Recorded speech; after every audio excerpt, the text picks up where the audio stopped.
Hello, મારું નામ પટેલ ફેનિલ છે. હું શ્રી કેજે પોલિટેકનિકમાં 6 સેમમાં અભ્યાસ કરી રહ્યો છું. એમાં 6 સેમમાં એક સબ્જેક્ટ આવે છે ગ્રીન ટેકનોલોજી. ગ્રીન ટેકનોલોજી સબ્જેક્ટમાં પણ એક ટૉપિક આવે છે કે આપણે સોલાર પેનલનું ટીલ એંગલ કેવી રીતના નક્કી કરી શકીએ છીએ. સમર, વિન્ટર અને આપણે એવરેજ એટલે વર્ષ માટે કેટલું ટીલ એંગલ આપણે રાખી શકીએ તેના માટે. એ ટીલ એંગલ આપણે કેલ્ક્યુલેશનથી કેટલો જવાબ આવે છે અને આપણે સોફ્ટવેરની મદદથી કેટલો જવાબ આવે છે તેની આજે આપણે કમ્પેરિઝન કરીશું. કમ્પેરિઝન માટે પહેલું આપણે લીધું છે જમ્મુ કાશ્મીરનું કેપિટલ છે શ્રીનગર. શ્રીનગરના આપણે પહેલાં તો લેટિટ્યૂડ લોંગિટ્યૂડ લેવા પડશે. એના માટે આપણે એના લોકેશન પરથી આપણે એના લેટિટ્યૂડ અને લોંગિટ્યૂડ મેળવી શકીએ છીએ. આ બાય કેલ્ક્યુલેશનથી આપણે પહેલાં જોઈએ તો કે એના લેટિટ્યૂડ છે 28.61. તો કે વિન્ટર માટે આપણે જો ગણતરી કરવી હોય તો 28.61 પ્લસ 10 ડિગ્રી એટલે કે 38.61 થશે. એવી જ રીતે સમર માટે આપણે જો ટીલ એંગલની ગણતરી કરવી હોય તો આપણે લેટિટ્યૂડ પ્લસ ગુણ્યા 0.69 પ્લસ 3.7 કરવા પડશે. એટલે એનો જવાબ 23.44 આવશે. અને આપણે વર્ષ દરમિયાન કેટલો ટીલ એંગલ રાખવો હોય એને એવરેજ કાઢવા માટે winter tilt angle plus summer tilt angle ભાગ્યા 2 કરવા પડશે. એટલે કે આપણો જવાબ આવે છે 35.65. એ જ આ 35.65 જે જવાબ આવ્યો છે એ જ આપણે આ સોફ્ટવેરની મદદથી જોઈએ. આપણે તમે જોઈ શકો છો આ સોફ્ટવેરનું લેટિટ્યૂડ આવે છે. આ એટલે જમ્મુ એન્ડ કાશ્મીરના કેપિટલ શ્રીનગરનું લેટિટ્યૂડ છે 28.61 છે. આ જ લેટિટ્યૂડની મદદથી આપણે હવે સોફ્ટવેરની મદદથી કેટલું ટીલ એંગલ આવે છે તે જોઈ શકીએ છીએ. આ દેખો કેલ્ક્યુલેશનની મદદથી 35 આવેલું છે. આપણે તમે જોઈ શકો છો ટીલ એંગલ સોફ્ટવેરની મદદથી પણ અહીંયા 35 જ્યારે રાખવામાં આવે છે ત્યારે અહીંયા તમે જોઈ શકો 0.0 લોસીસ થાય છે. એટલે કે 35 પર જ્યારે આપણો ટીલ એંગલ આખું સરફેસથી પેનલ વચ્ચેનો એંગલ 35 ડિગ્રી રાખીશું ત્યારે આપણને મેક્સિમમ આપણને પાવર મળશે. એવી રીતે જ આપણે બીજો કેસ જોઈએ તો કે હવે આપણે લીધું છે અરુણાચલ પ્રદેશનું ઇટાનગર. એનો આપણે લેટિટ્યૂડ અને પહેલાં તો બાય કેલ્ક્યુલેશનથી જોઈએ કે લેટિટ્યૂડ એના છે 27.09. એટલે વિન્ટર માટે આપણે કરવું હોય તો પ્લસ 10 ડિગ્રી એટલે કે 27.09 પ્લસ 10 એટલે 37.0. એવી જ રીતે આપણે સમરનું કરીએ. સમરમાં લેટિટ્યૂડ ગુણ્યા 0.69 પ્લસ 3.7 એટલે એના જવાબ આવશે આપણને 22.39. હવે આપણે એવરેજ શોધીએ કે વર્ષ દરમિયાન આપણે કેટલું રાખી શકીએ છીએ ટીલ એંગલ સોલર પેનલ. ત્યારે આપણે વિન્ટર પ્લસ સમર ભાગ્યા 2 કરશું એટલે આપણને એવરેજ મળશે. એવરેજ આપણને 29.74 મળેલી. એ જ પ્રમાણે હવે આપણે સોફ્ટવેરની મદદથી જોઈએ તો કે આ લેટિટ્યૂડ છે, લોંગિટ્યૂડ છે, આ લોકેશન કઈ છે તે આપણે સોફ્ટવેરની મદદથી નાખેલી છે. ત્યારબાદ હવે આપણે એનું ટીલ એંગલ જોઈ શકીએ છીએ. અહીંયા જોઈ શકો છો કે કેલ્ક્યુલેશનની મદદથી 29 આવેલું છે. અને સેમ જ આપણે સોફ્ટવેરની મદદથી આ લેટિટ્યૂડ લોંગિટ્યૂડ લોકેશન નાખ્યું ત્યારે એનું ટીલ એંગલ અહીંયા પણ 29 છે. આ તમે જોઈ શકો છો જ્યારે 29 આપણે ટીલ એંગલ કરેલો છે ત્યારે અહીંયા લોસીસ 0.01% છે. એટલે કે મેક્સિમમ પાવર પ્રોડ્યુસ થશે. અને આપણું આ જનરેશન અહીંયા જોઈ શકે છે.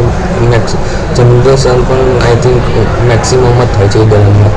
હવે બીજો કેસ આપણે જોઈએ ત્યારબાદનો આગળનો. ત્યાર છે આસામનું દિસપુર કેપિટલ છે આસામનું, જેને આપણે જોઈએ. એ જ પ્રમાણે આપણે પહેલાં તો કેલ્ક્યુલેશન વાઇઝ જોઈશું. પહેલાં તો વિન્ટર માટે આપણે જોઈએ તો આ દિસપુરના છે લેટિટ્યૂડ છે 26.14.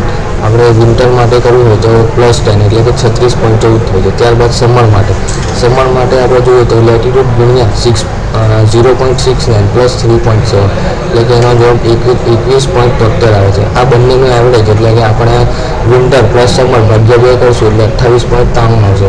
એ જ રીતે હવે આપણે સોફ્ટવેરની મદદથી જોઈએ. સોફ્ટવેરમાં આ જે લેટિટ્યૂડ લોંગિટ્યૂડ છે એટલી લોકેશનના છે તે જ પ્રમાણે હવે આપણે જોઈએ કે એનું ટીલ એંગલ કેટલો રાખી શકાય બાય સોફ્ટવેર. અહીંયા આપણે જોઈ શકીએ કેલ્ક્યુલેશન વાઇઝ આપણને 28.93 આવે છે. તે જ સેમ આપણે જે સોફ્ટવેરની મદદથી નાખીએ ત્યારે 28 કરીએ છીએ ત્યારે એ લોસીસ 0.0 થાય છે. એટલે કે આપણે પરફેક્ટલી બંને ક્રોસ વેરિફિકેશન થઈ રહ્યા છે. ત્યાર પછી બિહારનું કેપિટલ છે પટનાનું હવે જોઈએ આપણે બાય કેલ્ક્યુલેશનની મદદથી.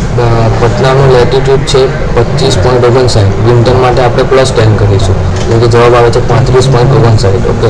અને સમરમાં આપણે જોઈએ તો સમરમાં લેટિટ્યૂડ ગુણ્યા 0.69 પ્લસ 3.7 એટલે કે એનો જવાબ આવશે 21.35. અને બંનેને એવરેજ એટલે કે વિન્ટર પ્લસ સમર ભાગ્યા 2 આ કરશું ત્યારે આપણને જવાબ આવશે 28.93. આ 28.93 આપણે બાય સોફ્ટવેરની મદદથી ક્રોસ વેરિફિકેશન કરીએ છીએ ત્યારે અહીંયા થોડીક એરર આવે છે સોફ્ટવેર અને બાય કેલ્ક્યુલેશનની મદદથી. તમે જોઈ શકો છો કે અહીંયા 21 પર આપણે 0.0 થાય છે અને અહીંયા આપણે કેલ્ક્યુલેશનની મદદથી 28 પર થાય છે. આ થોડીક એક એરર છે જે સમય જતાં આપણે થોડીક જાણીને એને સુધારો કરીશું.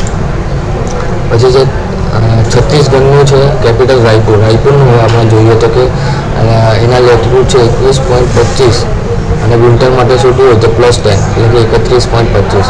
એવી જ રીતે હવે સમરનું જોઈએ તો સમર એટલે લેટિટ્યૂડ ગુણ્યા 0.69 + 3.7 એટલે લેટિટ્યૂડ છે આપણે 21.25 ગુણ્યા 0.69 + 3.7 એટલે કે આપણે 18.16 આવે છે જવાબ. અને એવરેજ શોધ્યું એટલે કે વિન્ટર પ્લસ સમર ભાગ્યા 2 એનો જવાબ આવે છે 24.70. એ જ સેમ આપણે જોઈએ પીવીસી સોફ્ટવેરની મદદથી અહીંયા દેખાય હોય છે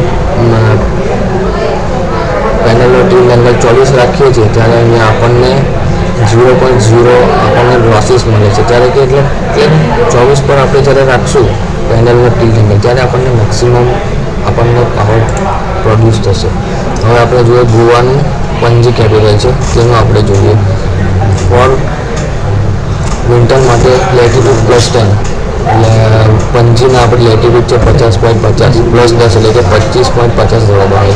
સમર માટે લેટિટ્યૂડ ગુણ્યા 0.69 એટલે કે 15.069 + 3.7 એટલે કે 14.39 અને એવરેજ આપણે વર્ષ દરમિયાન કેટલું રાખવા માટે આપણે શોધીએ છીએ વિન્ટર પ્લસ સમર ભાગ્યા 2 એટલે કે 19.14 સમથિંગ જવાબ આવે છે.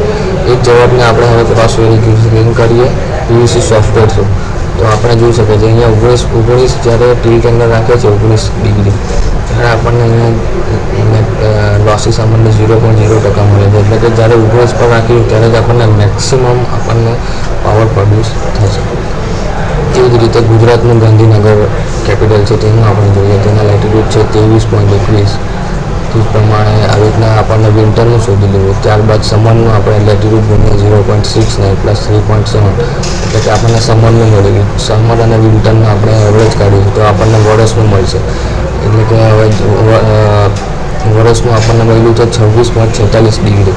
ત્યાં આપણે જોઈ શકીએ છીએ કે પીવીસી સોફ્ટવેરની મદદથી આપણે જ્યારે 26 રાખીએ છીએ અહીંયા ત્યારે આપણને મેક્સિમમ પાવર મળે છે અને લોસીસ પણ 0.0% છે. એટલે કે ક્રોસ વેરિફિકેશન થઈ રહ્યું છે. આપણે જે ચોપડીમાં આપેલું છે આ ટીલ એંગલ ગણવાની રીત અને પીવીસી સોફ્ટવેરની મદદથી એ બંને લગભગ ક્રોસ વેરિફિકેશન થઈ રહ્યા છે એવું આપણે માની શકીએ છીએ.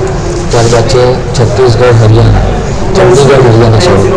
ત્યારબાદ આપણે હરિયાણાના લેટિટ્યૂડ છે 30.73 + 10 એટલે કે 40.73 વિન્ટરનો જવાબ આવે છે. સમરનો આવે છે લેટિટ્યૂડ ગુણ્યા 0.69 + 3.7 એટલે કે 24.2 સમરનો આવે છે. એવરેજ શોધવું હોય તો આપણે વિન્ટર પ્લસ સમર ભાગ્યા 2 કરશું ત્યારે આપણને એવરેજ મળશે. એટલે આપણે વર્ષ દરમિયાન કેટલું ટીલ એંગલ રાખી શકીએ છીએ.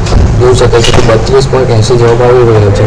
તો આપણે સમથિંગ 31 લીધેલું છે થોડુંક એક પ્લસ માઇનસ કરીને 31 લીધેલું છે ત્યારે જવાબ આપણો 0.0% અહીંયા લોસીસ થાય છે.